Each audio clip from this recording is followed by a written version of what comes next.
welcome. I'm glad you're here. We are going to do a few practices tonight. I'm going to go over posture and things like that, and then we're going to do a few practices, and then I have a talk prepared to give. So I'm glad you guys are here. This is a pretty normal turnout. It's usually 2 or 3 or 4 people, and that's okay. So I'm going to talk about how we sit first. And I'm going to put on the little timer on my phone so I keep track of our time.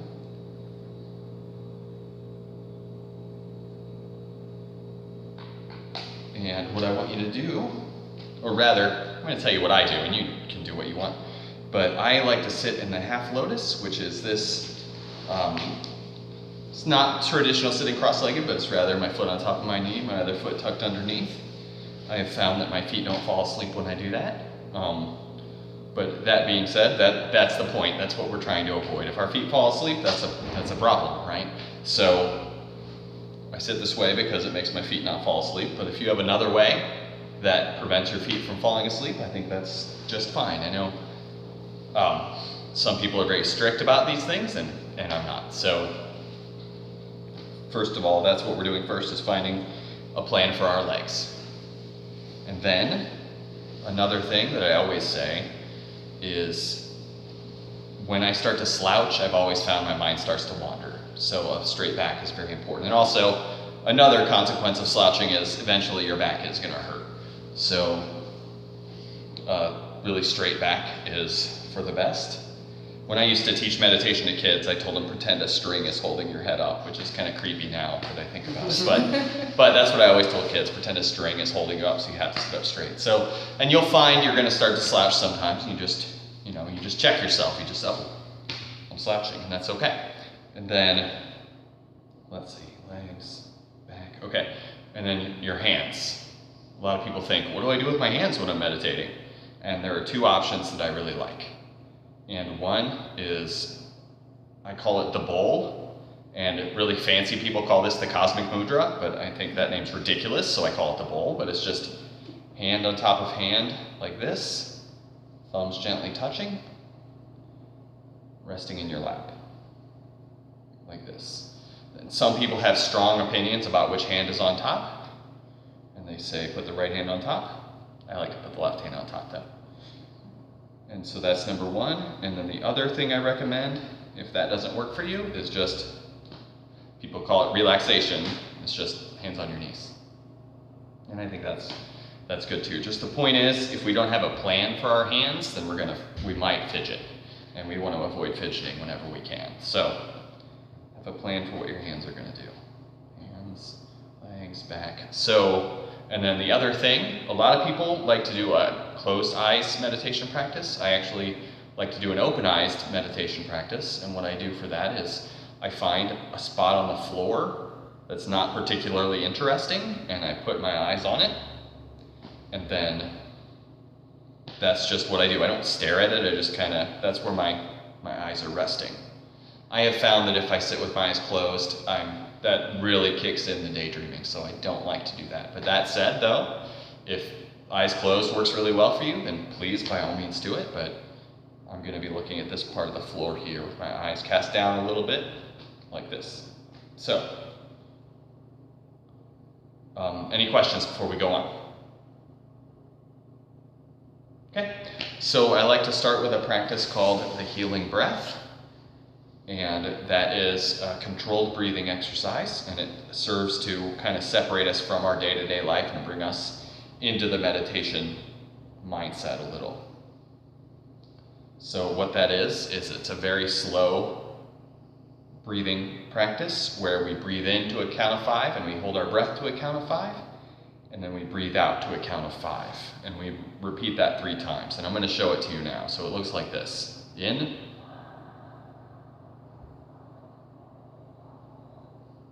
holding my breath, out. So I'd like to invite you to do that with me now 3 times. So breathe in,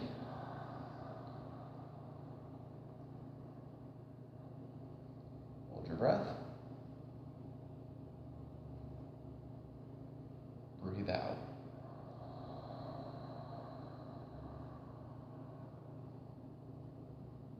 again, breathe in.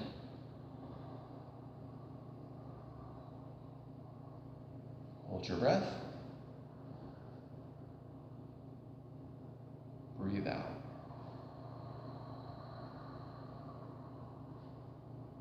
And again, breathe in. Hold your breath. Breathe out.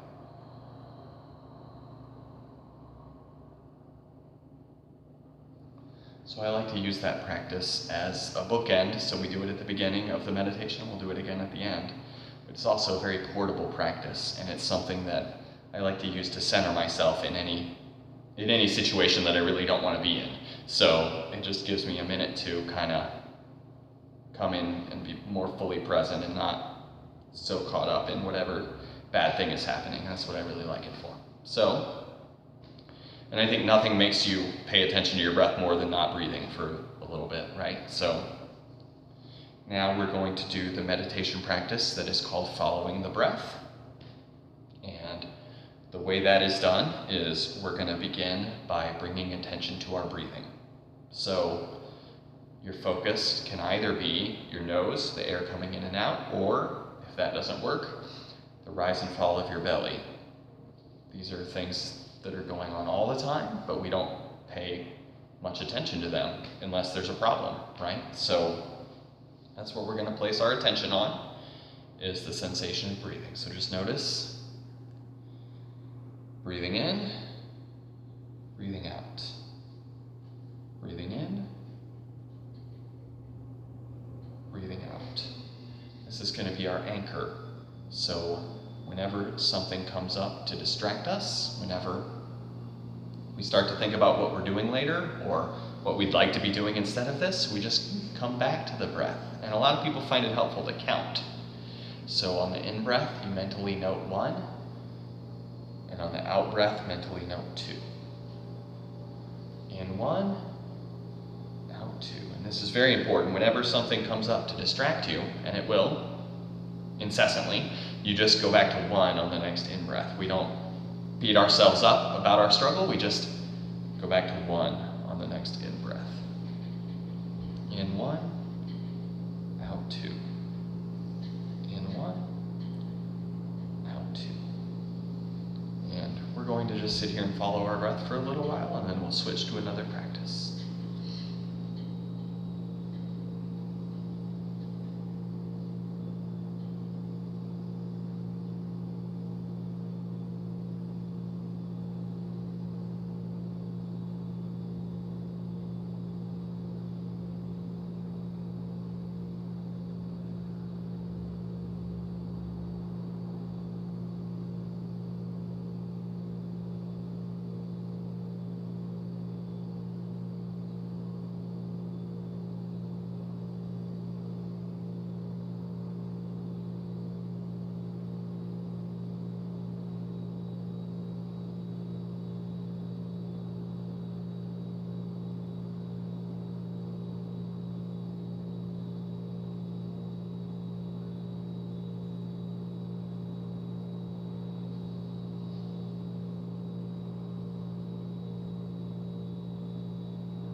invite you to release the breath as your anchor, and we're going to instead do a different practice for a few more minutes.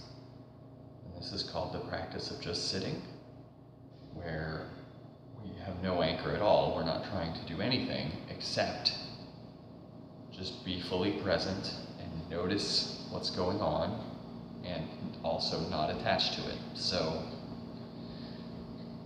if I hear a noise, I'm going to note that I'm hearing a noise, and I'm not going to wonder what that noise is. I'm not going to wish that noise would go away. I'm just going to notice I'm hearing a noise, and I'm just going to not let that take me anywhere.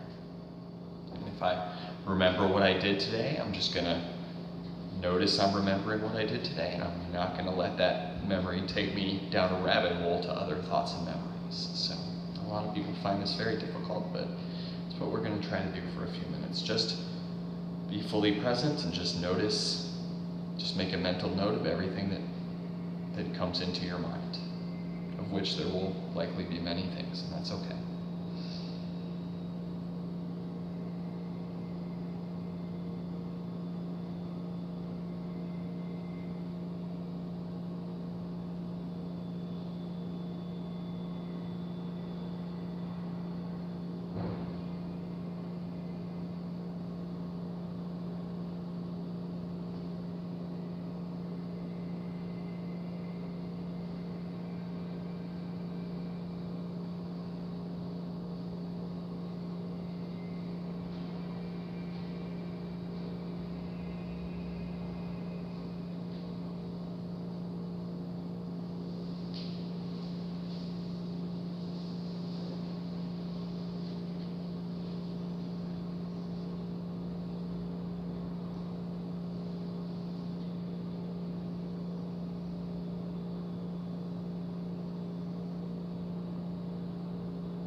like to invite you to do the healing breath with me 3 times again to close our meditation. So go ahead and breathe in.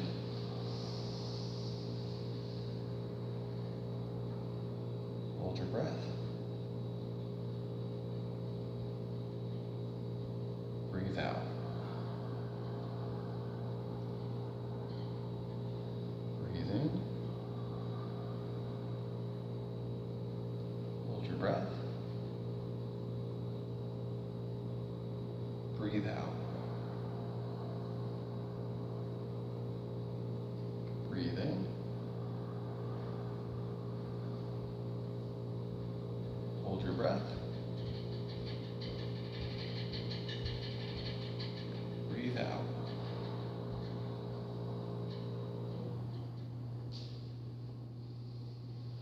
So thank you all for coming. So I like to give talks at these, so I have a talk I've prepared. And what I'm going to talk about tonight is something that I think meditation helps us with. A lot of the time I just talk about how hard meditation is, and I don't know if I should do that every time, so. But at the same time, I think some meditation teachers just never talk about how hard it is, so I think that doesn't help. But that's not what I'm talking about today. I'm going to talk about something that it helps us with. But first I wanted to ask, are there any questions or comments about the practice that we did tonight? How long was it? It was 30 minutes total, so including the instruction and everything, 30 minutes. So the sitting, probably 25, 26 minutes. It occurred to me, during the just sitting mindfulness piece, is it still best to keep your gaze fixed on one spot before? Yes. Either that or eyes closed, yes. Because if you're looking around, then you're doing the practice of looking around, right? So. Yeah. And even if it seems like there's nothing going on around, there probably is. And we start to notice that when we're being really still, we start to notice, oh, there's lots of stuff happening. So I'm going to give a talk on what is called the second arrow. Has anybody ever heard of the second arrow? That's okay. That's okay, I didn't think so. So it's this old teaching about how we relate to our experience. The second arrow is how we tend to magnify our own suffering. So first arrow is a metaphor, obviously. The first arrow is a bad thing that happens, and then the second arrow is our way of making it worse. So my 2 personal examples for this are this one time my son threw up, and that in itself, that's bad, that's gross, and I've got to clean that up, right? But that's not the only thing I'm dealing with. I'm also thinking, oh shit, is he sick, right? Is he going to be sick for a while? Do I have to take him to the doctor? How long is that going to take? Am I going to have to miss work? How many days do I wait before I take him to the doctor? Do I take him today? Do I wait until he's been sick for 2 days or 3 days? I don't know. And that is the second arrow, because I'm making myself crazy. And the truth is that he just threw up and one time, and that was it. And then he was fine, and he went to school the next day and everything, because that's what kids are sometimes, right? I feel like as I get closer to 40 now, when I get sick, I'm sick a very long time. And when I was a kid, I was like my son, oh, I'm sick for a day and I'm fine. So I look forward to getting older. So that's one example. But my other example is this one time, my tire on my car started to go flat. So then I'm like, oh shit, well, I'm going to go to Quick Trip and they've got the free air, right? So then at first I think, great, there's going to be a line at Quick Trip for the air because it's free, and there always is. But anyway, then I get air in the tire, then the next day it's going flat again, like happens sometimes. So then I'm thinking, oh no, I have to go to a mechanic. Maybe they can patch it, but probably not. I probably need a new tire, right? I probably have to miss a day of work because I'm going to be without a car. So, cars are inconvenient and annoying. That's what I started to tell myself. I wish I didn't have to have a car. I wish I worked next door to home, but of course I don't. So, and then so I'm struggling with all that, and then I took my car to Discount Tire, and they fixed it in less than an hour. They patched it. If you live north of the river, go to Discount Tire because they're good. But those are 2 examples of I had kind of a little problem, and I made it way worse in my head. So that's what the second arrow is. The first arrow is whatever happens, and then the second arrow is when we struggle with it and we steal our own joy. So the first arrow is inevitable. Things are always going to go wrong. There will be flat tires always, right? Life's not always going to be sunshine and rainbows. The question is, can we learn how to respond better to the second arrow? Or rather, maybe not make the second arrow happen at all. Sometimes we really don't want anything in life to be less than great, so we get really frustrated and we make our unhappiness worse because things don't go perfectly the way we want them to. And so when something happens we don't like, then sometimes it sets all these mental processes and it puts us into a downward spiral. Our minds go wild and we tell all sorts of stories about why things are worse than they really are. And I think we all do that. We all build things up in our minds. And sometimes when we have unpleasant feelings, we also lash out. Like, I'm so mad I'm having this feeling. I'm so mad I'm uncomfortable, or I'm so mad that I'm sad. And especially, how dare you make me feel this way? We get that way. How dare you? I deserve to be happy all the time. And I don't want to feel that. And then another second aspect of the second arrow is what I'm going to call avoidance. And that is where we pretend something's not happening. So that's the other level, is we pretend it's not happening. I really aggressively pretended I was okay when my father passed away, and I was not okay, but I pretended I was for a really long time, and that didn't serve me very well. And I think that a lot of us do that. And a lot of us have stories like that because life is hard. And I also think our culture doesn't help us very much, because we get this message again and again and again that just, I'm going to be happy if I get a new car, or I'm going to be happy if I get tacos, or I'm going to be happy if I get Disney Plus, right? That's the new one. So the truth is that burying our sadness by spending money brings fleeting relief, and also there's always new things to buy, so we're going to run out of money that way. And that's, people go heavily into debt because they're trying to buy happiness, I think. So, and to put it another way, our pain is the first arrow, and the second arrow is our inability to deal with that in a reasonable way. So there's a concept that I like, it's called appamata, and I don't usually like to talk about foreign language terms, but appamata I like, and it means the absence of madness. Because I think that we make ourselves crazy, so I really like the word madness for what we're doing.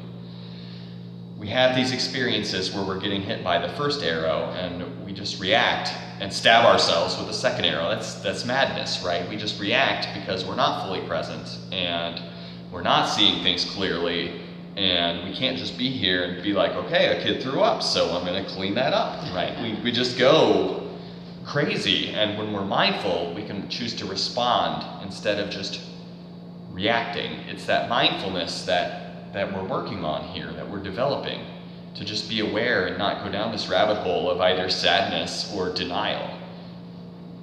The mindfulness and awareness is so helpful to us because we can really learn to recognize when we're making things worse for ourselves, and we can choose some of our thoughts, not always, but we can choose some of our thoughts and start to tell ourselves, okay, this isn't that bad, I'm going to get through this, it's probably going to be okay, because a lot of the time it is okay. And sometimes there are real disasters, of course, but a lot of the time it's okay.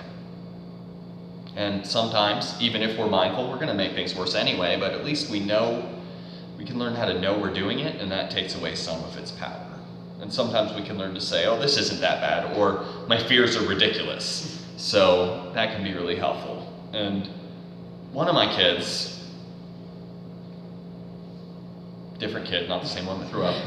One of my kids, whenever he can't find something, he immediately goes to, someone took it. Someone took it.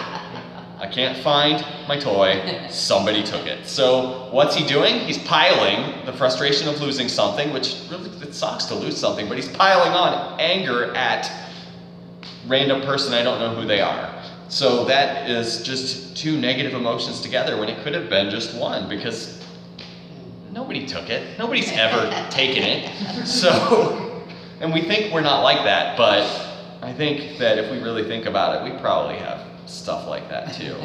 So he's making himself unhappy, and I'm trying to work with him on that because that's no way to go through life. But that's the first arrow, something's lost. The second arrow, looking around to place blame. Whose fault could this be? So he's adding to his struggle, and I think that we all do that sometimes. And another thing that happens, and I don't have an example for this, that's too bad, but we might make a mistake in our life, and then that's the first arrow, and then the second arrow is just telling ourselves, I'm worthless, I'm never going to be good at this thing, other people are better than me. Just being really down on ourselves. I'm not good at anything, I'll never amount to anything, and that's no good either. And so that's step one, a bad thing happens. Step two, blame ourselves or others, and then sometimes step three is try to get rid of it. Just distract yourself, pretend it's not happening. Go shopping, drink, lie to yourself, whatever. So I don't want you to think that avoiding the second arrow means pretending the first arrow didn't happen. Denial is a different kind of second arrow. It is really the second arrow is whatever stops us from dealing with what's happening in a skillful way and facing it properly. And meditation helps us to see through our crap, so we can see what we're doing to ourselves, and we can learn how to witness what we're doing instead of just being all caught up in ourselves all the time, just thinking, oh, who took my toy, right? So little by little, we can learn how to see things more clearly and see through the things we're telling ourselves. And we really want to not lie to ourselves and not make things worse and not pretend things aren't happening. So that's what I wanted to say. Meditation helps us to do that. We can see, hopefully we can learn how to see what aspects of our struggle are optional and what aspects are not. Because it's true, some of them are not, but if some of the things making us unhappy are things we're choosing to participate in, then we should try to learn how to not do that. So that's what I wanted to say tonight. If there's any questions or anything to add, I can listen to that, and if not, that's